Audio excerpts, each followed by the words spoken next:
इक्स बेनकाब पार्ट 2। फातिमा ने जब मुझे मेरे जन्मदिन पर कॉल किया तो उसके कॉल उठाने पर उसने मुझे जो कहा उसे सुनकर मेरी पूरी दुनिया ही बदल गई। फातिमा ने मुझे कहा कि मैं तुमसे शादी नहीं कर सकती और तुम मुझे हमेशा के लिए भूल जाओ। इतना कहने के बाद फातिमा ने कॉल कट कर दी। मैं उस पल कुछ नहीं समझ पाया।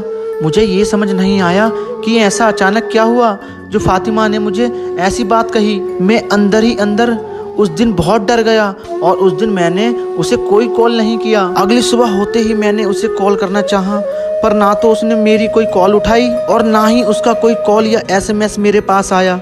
मैंने लगातार 2 हफ्ते तक कॉल की, यह जानते हुए भी कि वो मेरा फ़ोन नहीं उठा रही है। पर मेरे अंदर की बेचैनी मुझे खाई जा रही थी और मैंने फैसला कर लिया था कि मैं फातिमा से मिलने मुंबई जाऊंगा। मैं उस दिन पूरी रात सो ना सका। अगली सुबह होते ही मैं उससे मिलने मुंबई जा चुका। काफी समय बाद फिर दोबारा मैं मुंबई आया था। मैंने वहां से फातिमा के घर के लिए टैक्सी ली और सीधे उसके घर के बाहर जा पहुंचा। पर अभी भी मुझे ये पता नहीं था मेरे साथ बहुत सी बुरी चीजें होने वाली हैं।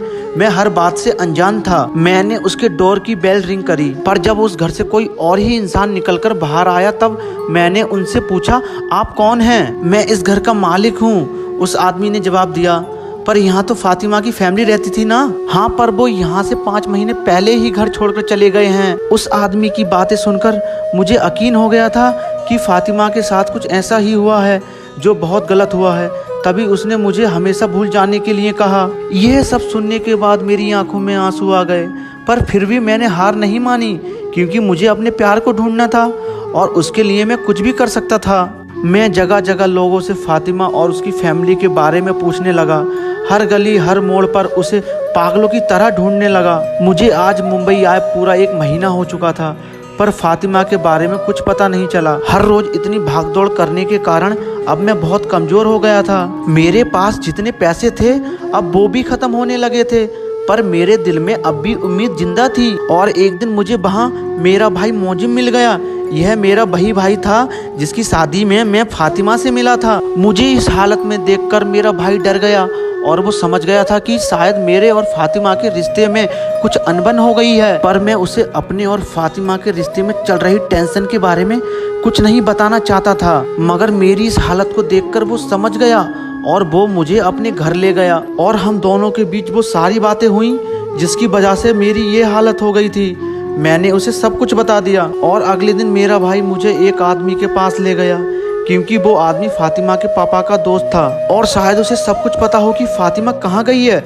हम दोनों ने उस आदमी से जब सारी बातें पूछी तो उसकी मदद से मुझे आखिरकार फातिमा के घर का पता चल गया। फातिमा का पता चलते ही मेरे अंदर ना जाने कितने ही सवाल उठ खड़े हुए और उन सबके बीच मुझे कुछ राहत मिली क्योंकि मैं अपने 10 साल के प्यार से बहुत ही जल्दी मिलने वाला था। अगले दिन सुबह होते ही मैंने अपने भाई को गले लगाकर घर से निकल गया।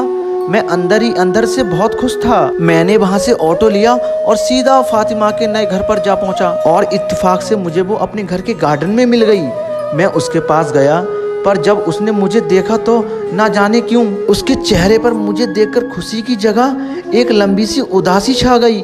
उसे इस तरह देख मैं थोड़ा सा मायूस हो गया क्योंकि मुझे लगा था कि वो मुझे देखते ही गले लगा लेगी, मुझे अपने पास देख रोने लगेगी। पर ऐसा कुछ भी नहीं हुआ जो मैंने सोचा था। फातिमा की आंखों में मुझे आज वो प्यार नजर नहीं आया जो मैंने पहली बार उसकी आंखों में देखा था। उसकी आवाज में भी वो बात नहीं थी जो पहले हुआ करती थी। मैंने फातिमा से पूछा, क्या तुम मुझे देखकर खुश नहीं हुई?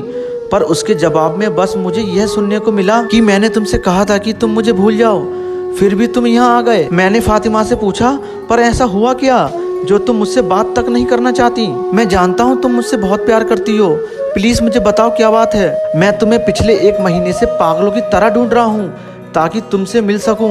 फातिमा, मैंने तुमसे प्यार किया है, कोई मजाक नहीं, मुझे बताओ क्या बात है। पर मेरे बार बार पूछने के बाद भी फातिमा कोई जवाब नहीं देना चाहती थी। पर मैं सोचकर आ रखा था कि बिना बात जाने यहाँ से नहीं जाऊंगा। मैंने लगातार उससे कई बार पूछा, मुझे बताओ जो भी बात है, प्लीज मुझे बताओ।